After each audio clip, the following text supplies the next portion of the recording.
On October 10, 2017, the atmospheric physicist Kent Moore, professor at Mississauga campus at the University of Toronto, announced that a giant hole had opened in the packed ice of the Antarctic located at the South Pole. At its greatest extent, the natural phenomenon covers 80,000 square kilometers, which is roughly the size of Austria. This hole is hundreds of miles away from the ice edge. Without satellites, we would not know it is there, Moore said. According to the atmospheric physicist, areas of open waters surrounded by ice are called Polynjas. In coastal regions of the Antarctic, they are quite common. For scientists, it is still puzzling how this Polynja could occur while lying deep in the ice pack.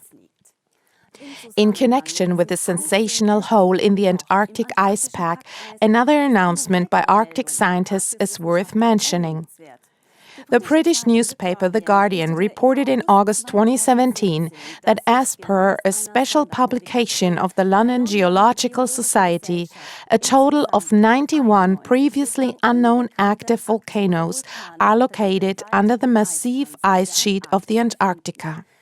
These are added to the 47 previously known volcanoes. Furthermore, NASA discovered an old supervolcano under the ice that, after a long period of rest now, again produces huge lava streams, said Hélène Seroussi, Jet Propulsion Laboratory (JPL), a division of NASA in Pasadena, California. The eruptions of the Antarctic volcanoes do not make it to the surface in view of the immense ice mass, but they do ensure that enormous ice masses melt away and also that the Antarctic ice sheet is destabilized. NASA scientists have graphically depicted the rivers, mainly caused by volcanic activity, that are running beneath the ice sheet of the Antarctic. Mainly the West Antarctic is said to be a particularly active volcanic region. According to the volcanologists Maximilian van Wyk de Vries and Robert Bingham of the University of Edinburgh, the loss of pressure of the ice mass as a result of melting could make the volcanoes even more active. This in turn would further accelerate the melting process of the Antarctic ice sheet.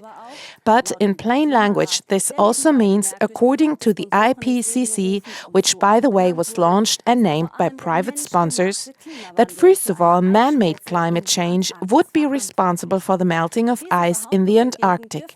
Contrary to this claim, however, the many volcanoes may play a significant role in the ice melting of the ice and also provide for the breaking off of icebergs.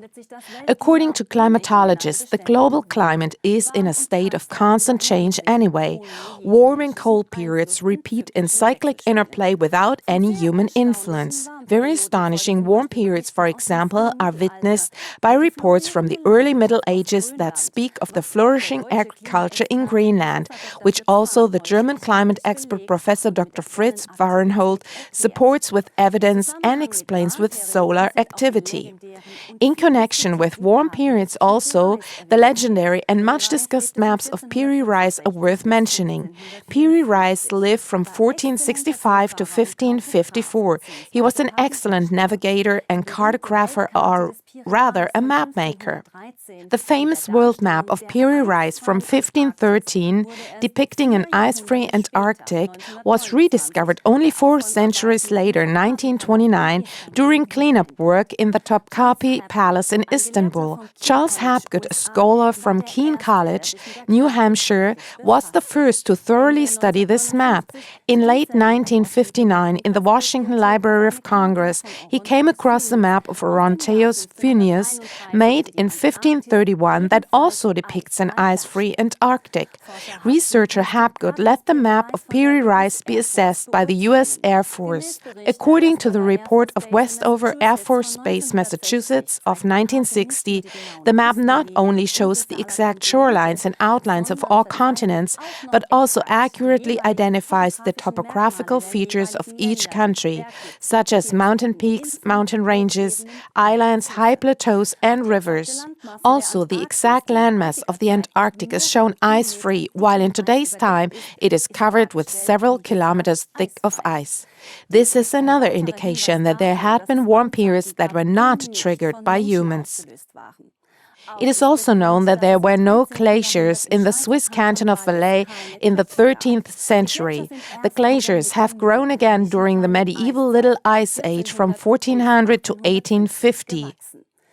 Moreover, humanity appeared to understand very well how to survive these warm periods and to use it in its favor.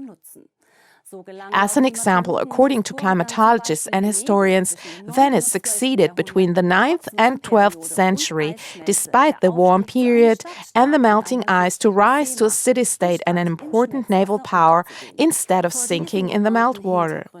Against this background, the panic-driven climate politics, along with climate summits, remain highly questionable and, due to their one-sided view, urgently need to be re-evaluated. The question arises as to whether humanity is currently being deliberately fooled. It was made possible only by the scaremongering about an allegedly human-induced climate change that by means of laws and taxes, the population is patronized and financially bled out and even reduced in number. Further background information can be found in the displayed programs.